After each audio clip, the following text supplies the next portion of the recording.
Is tourism in Kelowna officially dead?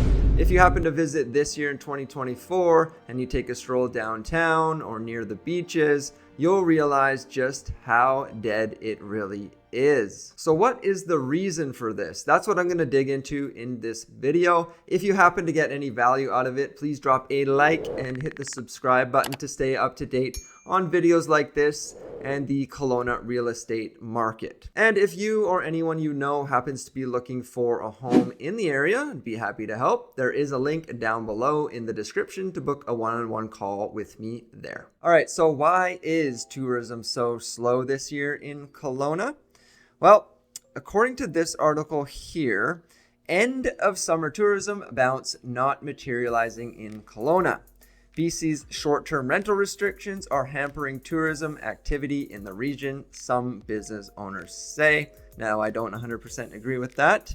We'll just carry on here, and I'll give my 2 cents here in a moment. The article starts by saying, as summer rolls on, it doesn't take much to realize that tourism is down in Kelowna this year. The bridge is running smoothly at rush hour, there's not many out-of-province license plates on the road, and Kelowna's businesses that rely on tourism say things are slower than usual. Now, as of today, it's mid-August, August 13th. I took a stroll downtown, down from St. Paul, down to the lake, and over to the lagoon area, and it is very, very slow. And I've taken some video here just to show you how slow it actually is if you didn't get the chance to visit this year. Now, here are some quotes from some local businesses. Kelowna Boat Rentals has been booked solid in the past years from July through August, but this year is different.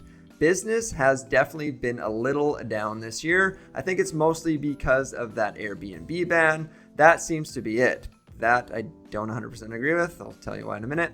It's kind of a ghost town downtown here compared to usual, said Tom, manager at Kelowna Boat Rentals. He goes on to say, I think it's harder for people to find affordable places to stay. It's probably only hotels for the most part that's going to be more expensive instead of affordable Airbnbs. Now that is somewhat true. I went through expedia.ca and the minimum hotel after fees and taxes is $200 a night. And now carrying on here, if you didn't know, provincial legislation now limits short-term rentals to the property owner's primary residence. In Kelowna, unless you had a current valid business license before the legislation took effect on May 1st of 2024, operating a short-term rental as a secondary use on your property is no longer permitted, and no new license applications are being accepted. Now, according to another article I read, there are 435 licensed Airbnbs in Kelowna, but as the actual Airbnb website, VRBO, and other websites that have the short-term rentals on them, that number is wildly different. And right here is where it explains this. But it remains unclear how those rules are being enforced. In Kelowna, there were over 2,000, almost 2,300 short-term vacation rentals listed in June. Roughly the same number as before the regulations took effect. So if those numbers are right, there's almost 2,300 short-term vacation rentals listed back in June. It's probably similar now. Then in my opinion, it's pretty hard to blame the short-term rental ban. And I actually went through quickly on Airbnb, just searched Kelowna to see how many listings are on there. There are quite a few, but I did see illegal Airbnbs on there. I'm not going to point them out. You can kind of search for them yourself and determine that on your own, but that's not my job here. But I did find, illegal Airbnbs on there. And carrying on with the article, the BC Restaurant and Food Services Association says the lack of tourism is negatively impacting BC bars and restaurants. So it's not just Kelowna, it's BC wide. And the president, Ian Tostison, said the organization blames struggles in the wine industry, forest fires, and negative media. You hear things like forest fires, so you hear about Penticton and you go, oh, I guess we're not going there this weekend. That is somewhat true for some years. This year has been pretty clear. We haven't had forest fires really close to Kelowna.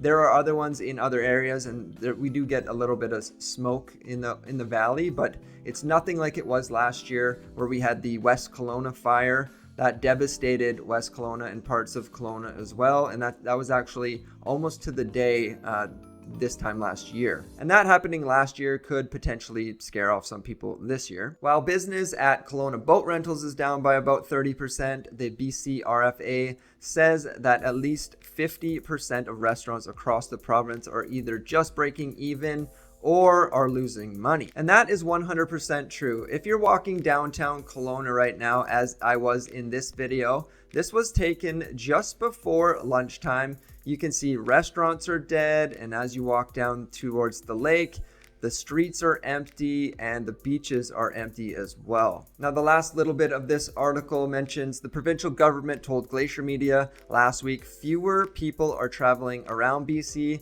but blamed a broader economic downturn. Now, that's more so of what I align my opinion in, is just the broader economic downturn of everything going up in price, especially interest rates when it came to housing. If you are on a variable, you're potentially paying thousands of dollars more per month, which would obviously limit your ability to travel anywhere this year. The housing minister, Ravi Kahlon, said there are a lot of short-term rentals that are still in the community. I believe hotel capacity is around 80%.